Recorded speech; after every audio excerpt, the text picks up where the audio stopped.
fait l'astrologie de Anthony Starr, qui joue Homelander dans The Boys. Et du coup, je trouve que c'est un bon acteur. Enfin, c'est un bon acteur. Façon de parler, il joue son propre rôle en fait, comme la plupart des acteurs en fait. Et du coup, c'est pas vraiment un bon acteur s'il joue son propre rôle. Enfin, je sais pas. C'est quand même très fascinant quand même. Enfin, il est très marrant, je trouve, en tout cas. Il est parfait pour ce rôle-là. Et du coup, je vais expliquer pourquoi ici. Et ce qui ressort dans sa personnalité qui est en fait exactement, enfin, qui ressemble beaucoup à le rôle qu'il joue en fait. Donc, plusieurs choses qui ressortent dans son thème astral. Premièrement, il y a Saturne sur l'ascendant ici. Ça va jouer beaucoup. Saturne sur l'ascendant, ça donne quelqu'un qui a du mal avec lui-même, qui a parfois, souvent même, eu des difficultés dans sa vie, qui a tendance à attirer beaucoup de difficultés et qui peut avoir un passé très... une enfance difficile, on va dire, et qui souvent qui continue à avoir des problèmes dans sa vie souvent. Parce que l'ascendant, c'est là où on est, c'est notre corps, et Saturne, c'est nos problèmes, en fait. C'est là où on a des problèmes. C'est des difficultés qu'on a et que on doit résoudre. Si Saturne est fort, on a tendance à réussir à résoudre ces problèmes-là. Malheureusement, Saturne sur l'ascendant a tendance à être faible parce que c'est un mauvais placement sur l'ascendant. Le meilleur placement étant sur la 7e maison. Et dans les signes, c'est pas très fort non plus en Lion. Du coup, on a un Saturne qui est assez faible, que ce soit en signe ou en placement au niveau des maisons. Et en plus de cette faiblesse-là, sur l'ascendant, ça joue vraiment un rôle particulier et qui va se voir en fait dans sa personnalité, le côté dark, le côté qui ressort méchant en fait. Après, dans la série, on montre ça comme un côté méchant, mais dans la vraie vie, ça va ressortir comme quelque chose qu'il a du mal, de l'anxiété ou du mal à exprimer sa personnalité, qui il est vraiment. Parce que l'ascendant représente qui on est vraiment, notre chemin de vie, notre intelligence, notre manière d'être. Et quand Saturne est sur l'ascendant, ça va vraiment être difficile pour la personne.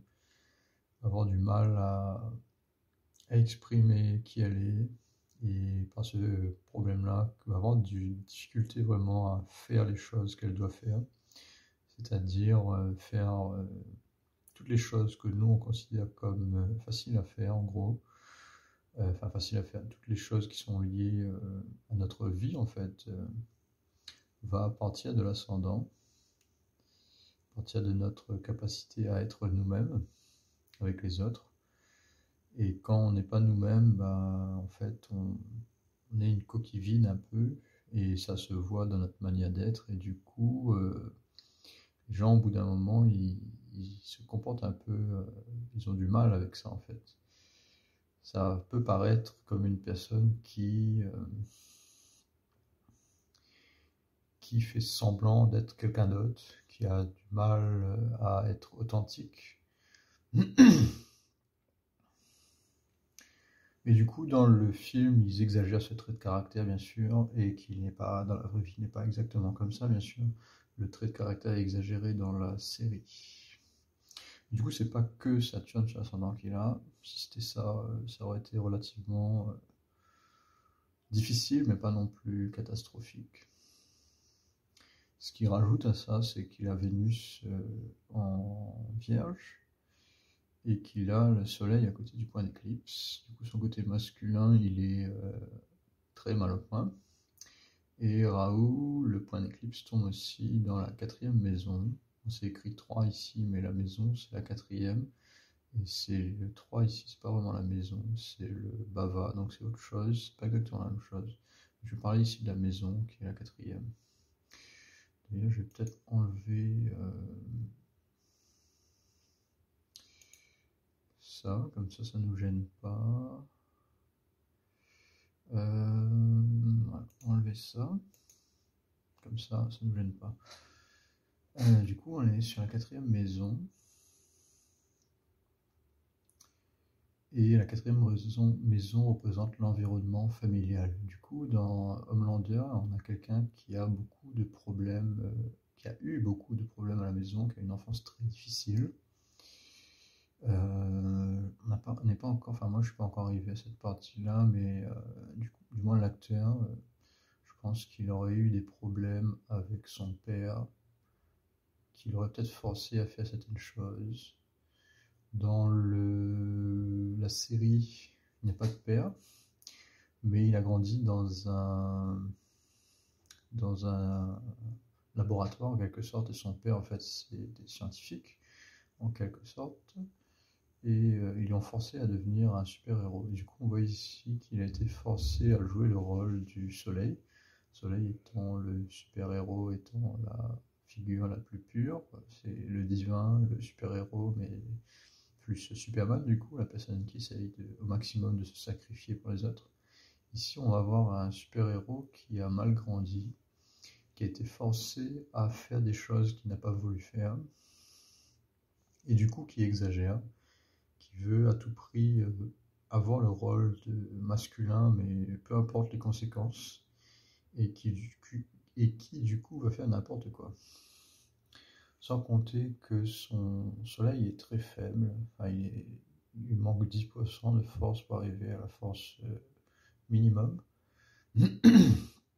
C'est dû aussi au fait que Soleil est proche du signe de Balance, mais aussi qu'il est dans la 4e maison qui est l'inverse du Zénith. Soleil étant le plus fort quand il est proche du Zénith, c'est-à-dire environ vers midi par là, quand le soleil est exactement au point le plus haut dans le ciel.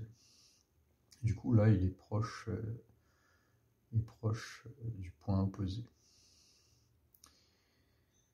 Du coup, on a un soleil très faible et quelqu'un qui joue la figure masculine très mal, qui fait l'inverse, qui est corrompu, qui prend des chemins de corruption, qui exagère, qui veut à tout prix être reconnu pour quelqu'un qu'il n'est pas. Et c'est aussi dû à son Saturne sur le signe du soleil qui est Lion. Du coup, il a un ego démesuré, il n'arrive pas à gérer son ego. Saturne sur le signe de Lion crée des problèmes d'ego, des problèmes liés au sexe aussi, des personnes qui veulent assouvir leurs envies sexuelles un peu trop. Ça va pas être aussi catastrophique que dans la vie réelle, ça va pas être aussi catastrophique que dans le film, dans la série plutôt, mais en général ça va créer des envies sexuelles un peu exagérées ou des envies de paraître plus qu'on est, du coup des problèmes d'ego, un ego masculin qui a des difficultés. Du coup on a 2 problèmes liés à son côté masculin. On a Saturne qui est sur l'ascendant et du coup qui est aussi une partie de notre confiance en soi. Quand Saturne est sur l'ascendant, pas beaucoup de confiance en nous parce que ça représente nous, notre chemin de vie. Du coup, concrètement, il a du mal, mais aussi psychologiquement, il a du mal. On a les deux ici. On a le concret, c'est-à-dire qu'il va avoir des événements dans sa vie qui vont faire qu'il va perdre confiance en lui, des événements traumatiques et tout ce qui s'ensuit. Et en plus, psychologiquement, de base, il a du mal avec lui-même. Du coup, c'est les deux. C'est le concret et la psychologie qui l'affectent. Et on a aussi de ce côté-là, le côté psychologique, le fait qu'il a eu un père qui a forcé un rôle sur lui. Dans la vraie vie, ça ne veut pas forcément dire un père, mais la figure paternelle qu'il a, ou le rôle qu'on lui a donné. On lui a dit qu'il était, en gros, c'est souvent ce qui arrive quand on a ce placement-là. C'est des personnes, quand ils ont été jeunes, on leur a donné un rôle excessif, on leur a fait croire qu'ils étaient plus forts qu'ils ne le sont vraiment. On a un peu exagéré le côté masculin et du coup, ils ont tendance à croire qu'ils sont plus forts qu'ils ne le sont réellement. Et à l'inverse, ce placement-là donne quelqu'un qui a un côté masculin très peu développé, mais qui va utiliser beaucoup justement son côté masculin d'une manière extrémisée, qui va donner l'impression d'être très fort, au niveau masculin, c'est des personnes par exemple qui vont, quand ils vont rentrer dans une salle, on va les voir et on va les entendre, parce qu'ils ont tendance à parler très fort, à vouloir se montrer d'une manière exagérée. Scorpion étant un signe pas très fort non plus pour le soleil en général, parce qu'il est juste à côté du signe de Balance. Et c'est des personnes qui ont tendance à être plus dans le côté indirect du côté masculin, c'est-à-dire qu'ils vont plus agir en côté un peu quand c'est mal placé, hein. Quand c'est bien placé, ça va être plus ou moins calme. Personnes calmes qui sont retranchées sur eux-mêmes, mais quand c'est mal placé comme ça, c'est des personnes qui vont faire de la manipulation. Du coup, comme c'est exactement comme c'est dépeint, décrit, enfin montré plutôt dans la série, c'est-à-dire qu'il va vouloir utiliser de sa manipulation pour manipuler les autres, qui va jouer sur son autorité, qui va pousser les autres à la faute, qui va utiliser toutes sortes de tactiques d'intimidation envers ses camarades. Du coup, on a quelqu'un ici de très mauvais en quelque sorte. Ensuite, pour additionner tout ça, aussi Mars en Cancer qui est très faible, qui est du coup le maître de ce signe-là, Scorpion. Du coup, si on regarde plus ici, c'est plus facile à voir. Et du coup, j'ai un peu raté ça aussi. Du coup, il y a Jupiter qui influence le Soleil, qui aide un peu du coup. C'est peut-être le côté humanitaire qu'il a, il veut aider les autres. Peut-être inconsciemment, il veut quand même un peu aider les autres. Il y a peut-être un peu ça quand même chez lui. Même si du coup, c'est fait d'une manière qui est complètement à l'envers, parce qu'il y a aussi le point d'éclipse qui affecte Jupiter, et du coup, ça manie à sa croyance. Beaucoup de thèmes de croyance du coup dans la série. Mais c'est fait d'une manière vraiment totalement à l'envers, du coup, parce que le Soleil et le point d'éclipse influence Jupiter, du coup, les croyances sont aussi un peu corrompues, on va dire, d'une mauvaise manière. Mais quand même, Jupiter va quand même un peu aider son Soleil, quand même, malgré tout ça. Et voilà, c'est que j'ai pas vu, il y a quand même une aide ici. Et Mars en Cancer, du coup, c'est pas une aide pour le Scorpion. Parce que Mars est très faible, du coup, ça va être quelqu'un qui est laxiste, qui a du mal à utiliser son action, du coup, qui va plus donner des ordres aux autres au lieu d'agir lui-même, et qui est en fait un peu quelqu'un qui a peur et qui n'a pas beaucoup de force et de capacité d'action. Donc on avait aussi Vénus ici. Bon, je décris tous les mauvais côtés, c'est vraiment beaucoup.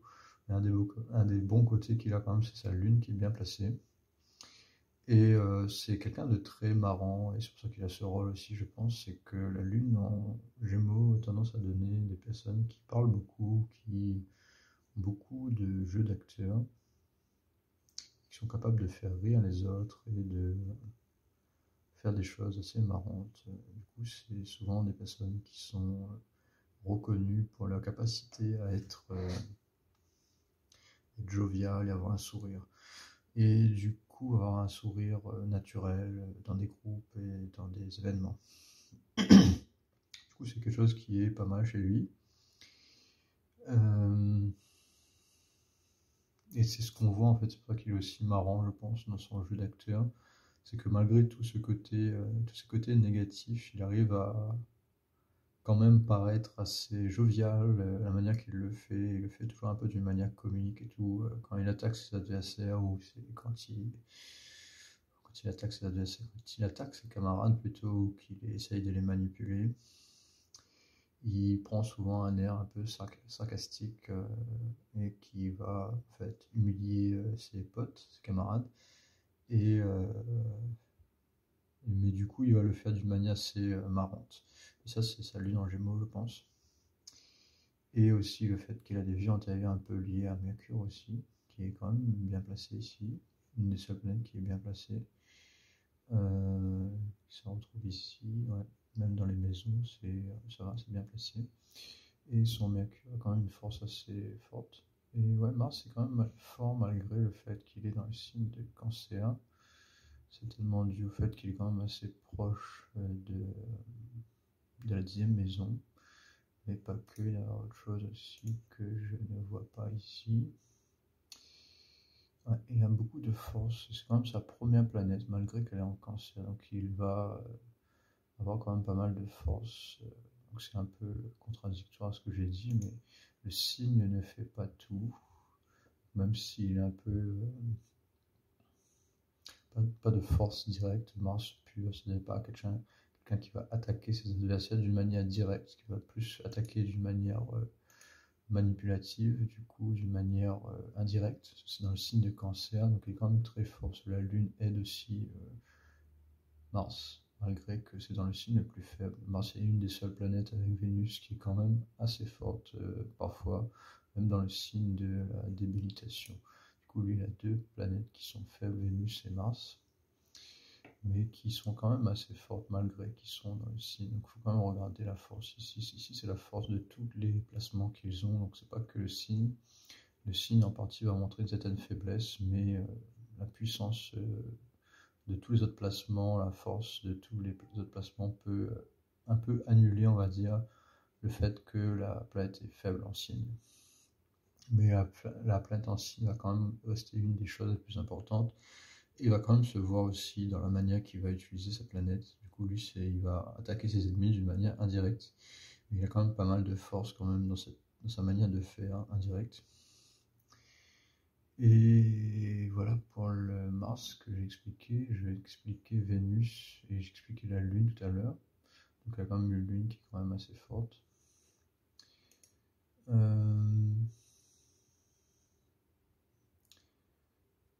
Et aussi le fait que Mars aussi en Cancer ici, ça fait un Mars un peu plus fort qu'on a les deux mêmes signes dans ces deux chartes-là. Dans la charte principale et la 9e charte, ça renforce un peu Mars, donc c'est peut-être pour ça qu'il y a quand même un peu plus de force. Qu'est-ce que je voulais? Vénus est la diplomatie et la capacité à respecter les autres. Donc en fait, lui, il n'a pas du tout de diplomatie, il est cru dans ce qu'il fait, cru dans ses mots. Il n'a aucune diplomatie, même pour ses amis, même pour ses potes. Du coup, quand il y a quelque chose qui le gêne, il va souvent lâcher ce qu'il a à dire directement sans utiliser de la diplomatie, sans retenir ses mots, sans essayer d'apaiser la situation. Du coup, il va vraiment rentrer dedans d'une manière directe.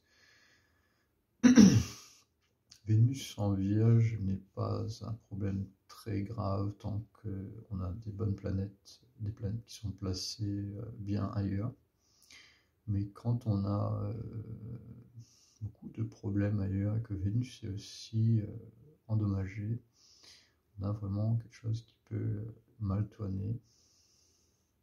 Parce que Vénus aussi va être la capacité à être patient et à supporter les autres. Et du coup, si Vénus et Mars en même temps sont mal placés, si on a beaucoup d'agression et une personnalité qui est difficile, on rajoute en plus une difficulté à supporter les autres et enfin pas forcément à supporter les autres, mais à être patient avec les autres, et ben ça commence à faire beaucoup en fait. Et du coup, on voit quand même que c'est vraiment quelqu'un qui, en tant qu'acteur lui-même, a vraiment une personnalité très difficile, à mon avis. Ils le prennent comme acteur, mais ça ne doit pas être du tout quelqu'un de stable dans sa manière d'être. Il joue bien cet acteur-là, mais à mon avis, il doit avoir beaucoup de difficultés à s'entendre avec les autres. Heureusement, il vient quand même du signe Taureau, qui est quand même un signe très calme. Qu'en apparence, il a l'air très calme quand même. Mais le problème, c'est que son signe de Taureau, c'est bien entière, il n'y a que des problèmes ce gars-là, c'est pas possible. Son signe de Taureau, Vénus, qui est le maître de ses vies antérieures, du coup, est en débilitation. Du coup, quand même très faible, malgré qu'il a quand même un peu de force quand même, mais quand même une débilitation de sa 10e maison, qui est sa capacité à être un leader.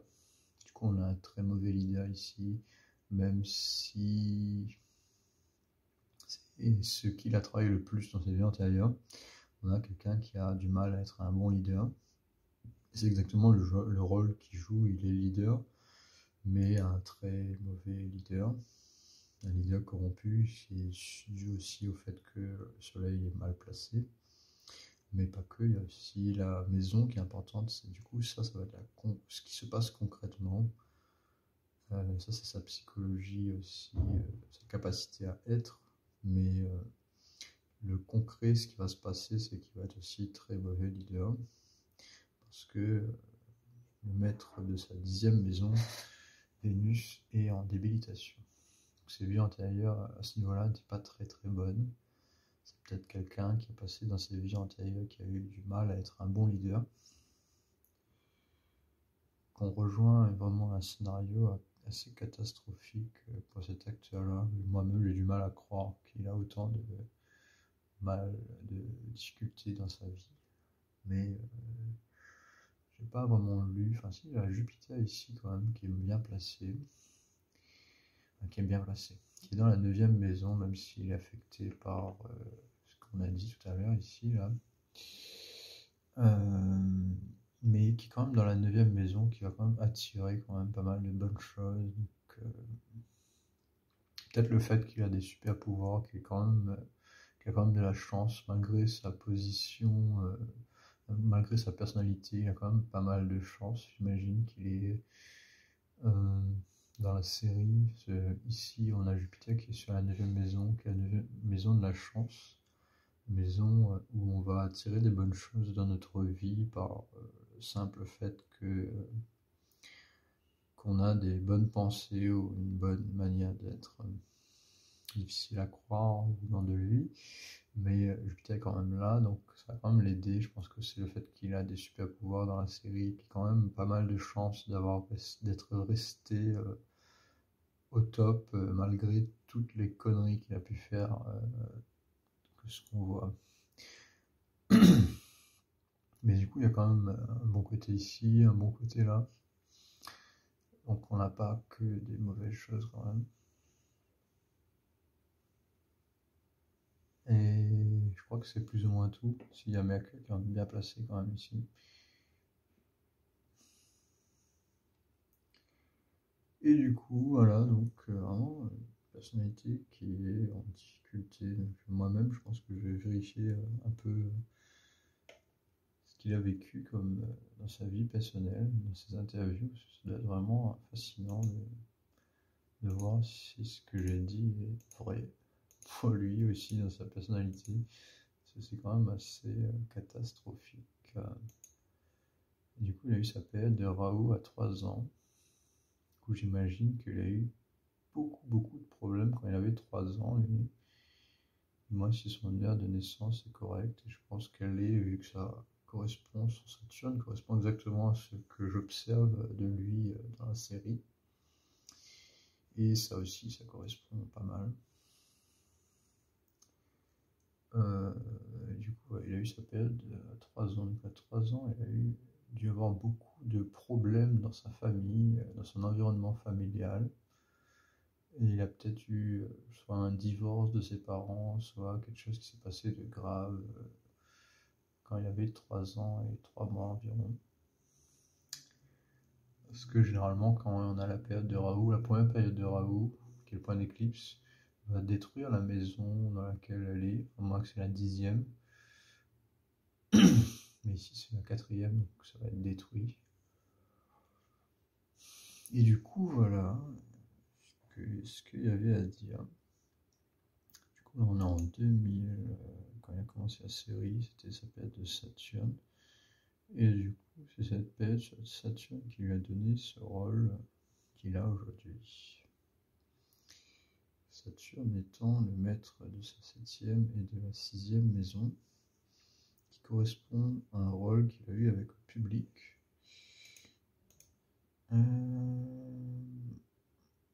2019, Saturne-Vénus. Et du coup, c'est Vénus qui aurait donné ce rôle de leadership qu'il a. Avec la 3e maison qui représente un jeu d'acteur qu'il a. Le jeu d'acteur qu'il a de jouer son propre rôle. Ouais. Donc voilà, pour Homelander, qui est vraiment quelque chose de particulier à surveiller. Et voilà. Ah, il y a ça que j'ai pas vu. Sa lune, c'est sa planète personnelle. Donc il est très social comme personne. Quelqu'un qui est. Je pense que c'est ce qu'on voit le plus, son côté social, son côté. Il parle beaucoup, il aime bien jouer avec les autres. Côté Gémeaux, ici. C'est ça que j'ai oublié, que j'avais pas vu. Donc voilà, voilà.